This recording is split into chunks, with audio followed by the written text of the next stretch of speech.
살아계신 우리 하나님 아버지, 이렇게 또 추석 명절을 잘 지내게 하시고 또 새로운 날을 맞이하게 하심을 감사합니다.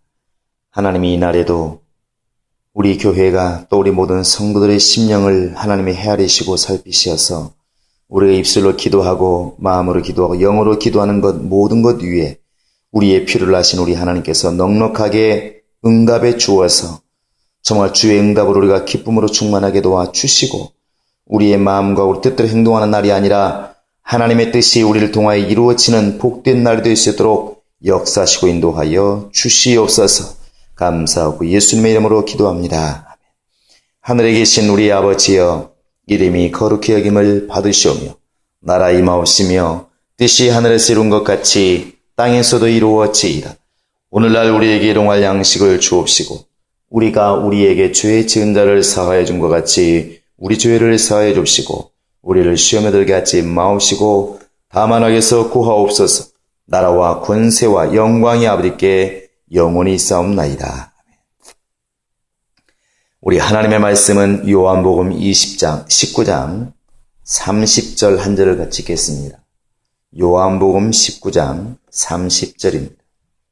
시작. 예수께서 신 포도주를 받으신 후에 이르시되 다 이루었다 하시고 머리를 숙이니 영혼이 떠나가십니다. 예수님께서 십자가에 달려 돌아가시기까지 이제 십자가 달리는 그 순간부터 7마디의 말씀을 하시는데 그 6번째 말씀이 이제 다 이루었다입니다. 다 이루었다. 이 말 속에는 참 많은 의미가 이제 담겨 있다고 생각합니다. 그동안에 계획된 것들을 완성했다. 이런 뜻도 될 수 있을 것이고 또 예수님께서 하려고 했던 일들을 다 하나도 빼놓지 않고 다 했다고 하는 그 의미도 이 속에 담겨 있겠죠. 그러나 예수님이 이 땅에 오신 목적이나 그분이 이루시려고 하는 그 뜻을 우리가 제대로 이해해야만이 이 말씀을 제대로 이해할 수 있다고 생각합니다. 예수님의 생애와 우리 인간의 생애가 좀 다른 건 뭐냐면 목적 자체가 좀 다릅니다. 우리 인간은 내 생각과 내 뜻을 이루는 그러한 삶을 삽니다.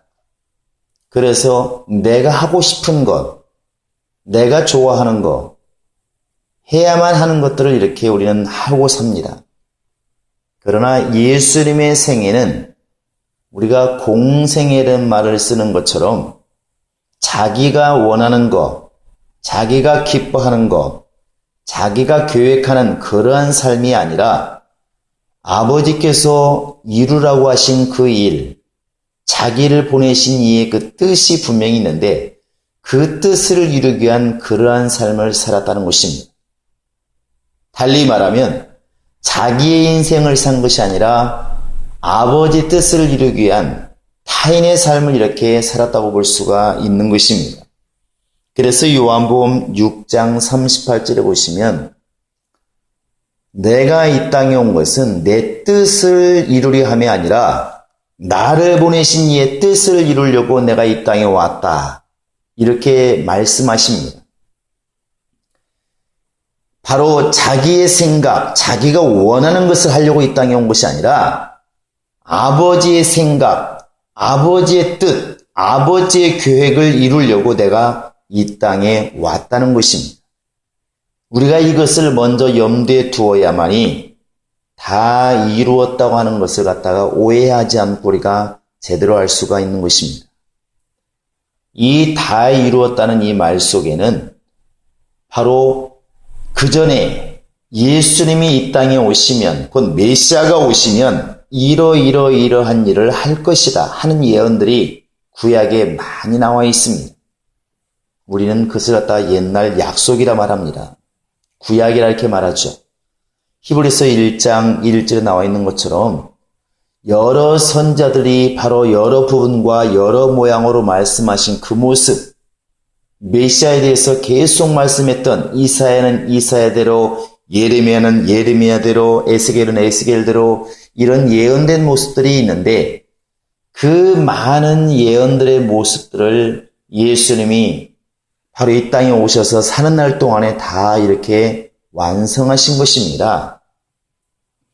그래서 마태복음 1장 22절에도 보시면 마리아가 곧 처녀가 잉태하여 아들을 낳는 이런 태어나는 모습도 바로 선지자들에게 하신 말씀을 이루려 하심이라 이렇게 기록하고 있고, 또 마태복음 4장에 가보면 14절에 보면은 예수님이 가버나움에 사시는 것도 그냥 가버나움의 경치가 좋아서 산 게 아니라 이는 바로 하신 말씀을 이루려 하심이라. 예수님이 어디 하나 거처를 정하시고 사시는 것도 결국 하나님 말씀을 이루려 하는 그런 삶이었다는 사실입니다. 또 8장 17절에 보시면 여러 병을 고쳐주시고 귀신을 내어 쫓으시고 이런 인간의 연약한 모습들을 고쳐주시는 것도 병을 짊어지셨다는 것들을 다 이루려 하심이라 이렇게 되어 있습니다. 성경에 예언된 말씀들을 이루는 그러한 삶이었다는 사실이죠. 태어나는 것이나 또 어디 거처를 정하시고 사시는 것이나 또 사람들을 갖다 도와주는 것이나 말씀하시는 것이나 이 모든 것들이 다 스스로 하는 것이 아니라 보내신 자, 곧 아버지의 뜻대로 미리 예언된 대로 그 말씀을 완성하시기 위한 그러한 행동과 그러한 삶이었다는 사실입니다. 같은 말씀을 갖다 요한복음에서는 이제 이렇게 응한다는 말로 쓰고 있습니다. 마태복음에서는 이루려 하심이라, 이루려 하심이라, 이룬다는 말을 썼는데 요한복음 13장 18절에 보시면 발꿈치를 들었다는 성경을 응하게 하려 하심이라 이렇게 되어 있고, 또 15장 25절에는 까닭없이 사람들이 예수를 미워하는 것을 두고 말씀하시기를 이미 율법에 저들이 까닭없이 나를 미워했다 이렇게 기록되어 있지 않느냐는 것이죠. 그렇게 이 말씀을, 그 성경을 응하게 하려 하심이라 되어 있고, 18장 9절에서도 하나도 내가 잃어버리지 않는다. 내게 주신 자는 하나도 잃어버리지 않는다는 이 성경을 응하게 하려 하심이라 이렇게 나와 있습니다. 이룬다고 하는 것도 결국 완성한다는 것이고, 응한다고 하는 것도 따른다는 것이기 때문에 결국 완성한다는 것입니다. 예수님께서는 이렇게 미리미리 자기의 생에 대해서 말씀하시고 계획된 모든 그 뜻들을 이제 하나하나 다 이렇게 이루어가신 것입니다. 처녀가 잉태하여 아들을 낳을 것이다. 이 말씀을 미리 말씀하신 예언대로 처녀가 잉태하여 아들을 낳는 것이고, 또 겸손하여 나귀를 탔다 그러니까 결국 겸손하여 어린 나귀를 타고 예루살렘에 입성하시는 것이고, 내가 목마르다는 이 말씀을 이루기 위해서 결국 예수님이 목마르다 이렇게 말씀하시는 것이고, 예수님 말씀하시기를 말 한마디도 나는 내가 자의로 말하지 않고, 곧 자의라고 하는 것은 자기의 뜻대로 말하는 것입니다. 자기의 생각대로 떠오르는 대로 말씀하신 것이 아니라 나를 보내신 이의 뜻을 말하며 이렇게 말합니다. 예수님이 말씀하시는 그 말씀조차도 자기의 말이 아니라 자기를 보내신 아버지의 뜻을 따라서 이렇게 말씀하신 분이 바로 예수님이십니다.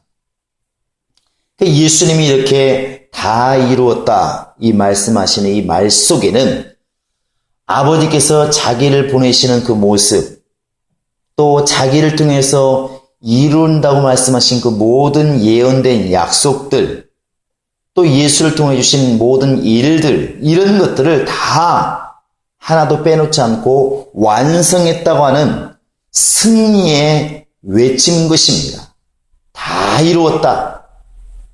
우리가 이렇게 한날의 계획도 저녁에 갔을 때 계획대로 다 이루어지면 얼마나 기분이 좋고, 어떤 사람이 1년, 2년을 두고 어떤 시험을 준비했을 때 정말 그동안에 얼마나 아프기도 하고 힘들기도 하고 바쁠 일도 많았지만 그 시험을 합격했을 때 얼마나 기쁘고 얼마나 뿌듯할까. 예수님께서 다 이루었다는 이 고백 속에는 이와 같이 자기가 원하는 바, 자기 생각하는 바, 자기가 하고 싶은 일들을 하는 것이 아니라 그걸 다 접고 아버지의 뜻을 이루기 위해서 모든 고난과 핍박을 다 이겨내고 그 말씀을 다 완성했다고 하는 승리의 외침인 것입니다. 우리가 이 예수의 고백 속에서 정말 받아야 될 것은 두 가지입니다.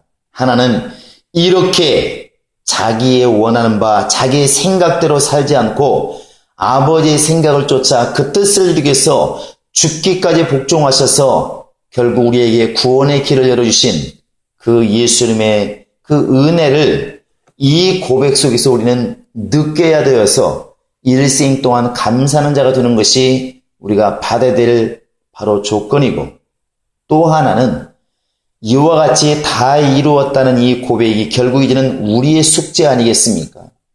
우리가 예수를 믿는다면 예수 믿는 그 순간부터는 정말 네가 나를 사랑한다면 내 양을 치고 내 양을 먹이고 정말 돌아보아 형제를 돌아보라 했기 때문에 가서 복음을 전하고 제자를 삼으라 했기 때문에 예수와 같이 그렇게 이제 나의 생애가 아니라 내가 기뻐하는, 내가 좋아하는 삶이 아니라 주님이 기뻐하시고 주님이 원하시는 그러한 삶을 살아야만이 우리가 이 고백을 나중에 할 수 있다고 생각합니다. 그런데 이렇게 마지막에 다 이루었다고 하는 이 고백을 하기 위해서는 사실 예수님께서 겟세마네 동산에서 나의 원대로 마시고 아버지의 뜻대로 되기를 원하나이다. 아버지의 원대로 되기를 원하나이다. 이 기도를 정말 땀방울이 핏방울이 되도록 기도하신 것처럼, 눈물과 통곡으로 기도한 것처럼 내가 원하는 바, 내가 생각하는 것을 하기는 누구나 쉽습니다. 그러나 내가 원하는 것이 있는데, 내가 기뻐하는 것이 있는데, 내가 좋아하는 것이 있는데 이것을 다 예수 앞에서 나를 쳐서 복종시키고 내가 아버지의 뜻을 따른다는 것, 아버지의 말씀을 따른다는 것, 이것은 정말 내 목숨을 내어놓는 것만큼 쉽지 않은 일입니다. 그래서 우리가 잠시만 돌이켜 생각해 보면 우리가 화가 머리끝까지 났을 때, 또 사람이 정말 밉고 또 생활이 너무 어려울 때 생각해 보면 그때 정말 말씀이 우리 속에 들어오고 있는가? 쉽지 않다는 거 아니겠습니까? 아무리 좋은 사람도 정말 싸울 때 가서 말려보면 말리는 사람 말을 잘 듣지 않습니다. 왜냐하면 자기 생각이 지금 머리끝까지 와 있기 때문에 남의 말을 들을 수 있는 여지가 거의 없다는 것이죠. 그런데 사람이 아니라 하나님이 와서 말씀하셔도 아마 그 순간만큼은 잘 듣지 않을 것입니다. 그만큼 내 원대로 하기는 쉽지만 남의 원대로 하는 것이 쉽지 않다는 것입니다. 그래서 예수님과 같이 정말 나의 원대로 하지 마시고 아버지의 원대로 되기를 원하나이다. 이 고백이 나올 때까지는 땀방울이 핏방울이 되도록 기도하시고 심한 통곡과 눈물로 자기를 쳐서 복종시키려고 하는 정말 간절한 기도와 정말 간절한 소원이 있지 않으면 이 고백, 다 이루었다는 이 고백은 우리 마지막 순간에 쉽지 않을 것입니다. 예수님께서 마지막 순간에 숨을 정말 거두시는 직전에 내가 다 이루었다, 이 고백을 할 수 있었던 것은 그가 살아오면서 모든 고난과 핍박 속에서도 자기의 성품을 드러내지 않고 자기 기뻐하는 일을 하지 않고 자기를 쳐서 아버지 앞에 굴복시키는 그런 능력이 있었기 때문에 이 고백을 마지막에 할 수 있었다고 생각합니다. 우리가 예수의 모습, 다 이루었다는 이 고백을 들으면서 일생 동안 예수님이 이루신 그 일 때문에 내가 하나님의 자녀가 되고 하나님의 나라에 갈 수 있는 신분과 자격을 얻었다는 것에 대해서 일생 동안 겸손함으로 감사해야 될 것이고, 더 나아가서 이제는 성령을 통하여 나에게 이루고자 하시는 그 아버지 뜻이 있는데, 아버지 원함이 있는데, 내가 하고 싶은 일과 아버지가 나를 통하여 하고 싶은 일이 대립되었을 때 나를 쳐서 복종시키겠다고 하는 굳은 결단과 결심이 이 아침에도 우리에게 있어야 될 줄로 믿습니다. 우리 모든 성도들은 정말 내 속에서 역사하시는 성령을 따라서 이 날도 정말 기도하시되 나를 쳐서 나의 원함이 꺾어지게 도와주시고 내가 기뻐하는 일을 하는 것이 아니라 주님이 기뻐하는 일이라고 한다면 내가 예수와 같이 죽는 데까지 나아간다 할지라도, 내가 죽는 데까지 정말 핍박을 당한다 할지라도 할 수 있을 만큼 용기와 능력과 그런 결단의 신앙의 모습이 내 안에 있게 해달라고 이 아침에 우리가 기도해야 될 줄로 믿습니다. 정말 예수의 이 모습을 보시면서 일생 동안 살아가시는 그 모습을 보시면서 우리 자신들도 이제부터라도 예수 영입한 그 순간부터 이 땅을 떠난 그 순간까지 나의 삶이 아니라 주님이 기뻐하시는 그러한 삶을 살 수 있도록 여러분 기도할 수 있는 새벽이 될 수 있기를 예수의 이름으로 축원합니다. 이 시간 다 같이 우리 기도하시겠습니다. 기도할 때 하나님의 나라를 사용하셔서 나를 쳐서 예수 앞에 복종시키시는 능력이 내 안에 있게 하소서. 다 같이 우리 기도하시겠습니다.